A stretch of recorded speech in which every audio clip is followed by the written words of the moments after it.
Bonjour à tous.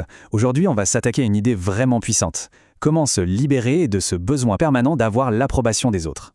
C'est un concept qui s'inspire des principes de l'audace de déplaire, et au fond, il s'agit de reprendre les rênes de sa propre vie. C'est parti. On commence direct avec une question qui pique un peu. On a souvent l'impression que dire oui est juste un petit sacrifice pour garder la paix. Mais si on fait le compte sérieusement, quel est le vrai coût de tous ces oui qu'on a prononcés alors qu'on pensait non? Les opportunités qu'on a ratées, l'énergie qu'on a perdue, le respect de soi qui s'est effrité, au final, la facture est bien plus salée qu'on ne le pense. Et c'est justement ça qu'on va creuser dans cette première partie. Quel est le prix, le vrai prix à payer quand on passe son temps à vouloir plaire à tout le monde? Ce tableau, il est super intéressant parce qu'il montre bien que c'est un marché de dupes. Sur le moment, on pense obtenir l'harmonie, mais en fait, on accumule du ressentiment, petit à petit. On se dit qu'on va être apprécié, mais à force, on perd des bouts de qui on est vraiment. On évite le conflit, oui, mais le résultat, c'est qu'on stagne, complètement coincé dans une version de soi qui n'est plus la bonne. Et voilà la conséquence directe.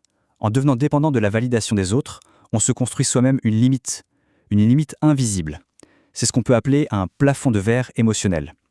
Impossible de grandir au-delà de ce que les autres semblent nous autoriser à être.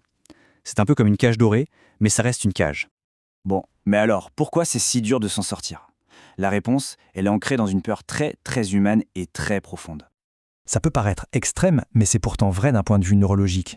Pour notre cerveau le plus primitif, être rejeté du groupe, c'était littéralement risquer la mort. Donc cette peur, ce n'est pas une faiblesse personnelle, c'est un vieil instinct de survie qui est encore bien actif aujourd'hui. En fait, cette peur, elle vient de deux endroits. D'un côté, il y a nos racines évolutives. À l'époque, faire partie du groupe, c'était une question de vie ou de mort, tout simplement. Et de l'autre, il y a tout le conditionnement de l'enfance où l'on apprend très vite que l'approbation des parents, c'est une preuve d'amour et de sécurité. Mettez les deux ensemble et ça donne un instinct quasi impossible à ignorer. Allez, on passe maintenant au point de bascule, au déclic mental. C'est ici qu'on commence à démonter le mécanisme. Pour ça, il faut faire une distinction hyper importante entre deux concepts qu'on a tendance à mélanger. Ce tableau résume tout parfaitement. L'approbation, son but, c'est d'être aimé. Le problème, c'est que c'est hyper fragile. Ça dépend totalement des autres. Le respect, c'est autre chose. C'est être valorisé pour qui on est, pour son intégrité, même quand on n'est pas d'accord. Et la vraie connexion, la vraie de vraie, elle ne se nourrit pas de l'accord permanent. Pas du tout.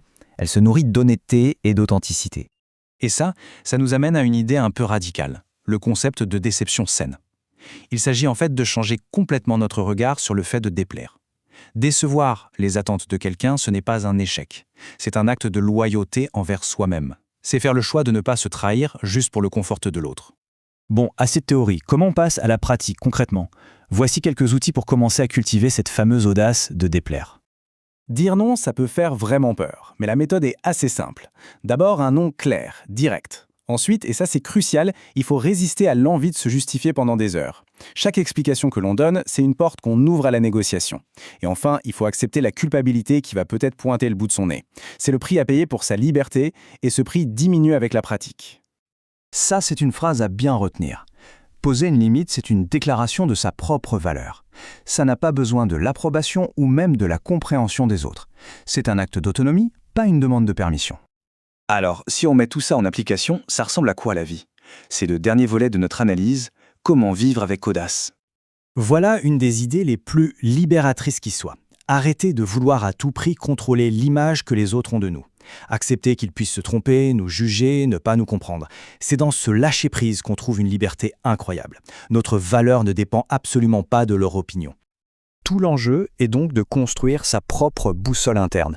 Qu'est-ce que le succès signifie pour soi personnellement, loin de la popularité ou du statut social? Quelles sont les valeurs profondes auxquelles on peut se raccrocher quand la pression monte? C'est cet ancrage-là qui permet de garder le cap. Et on finit avec cette pensée.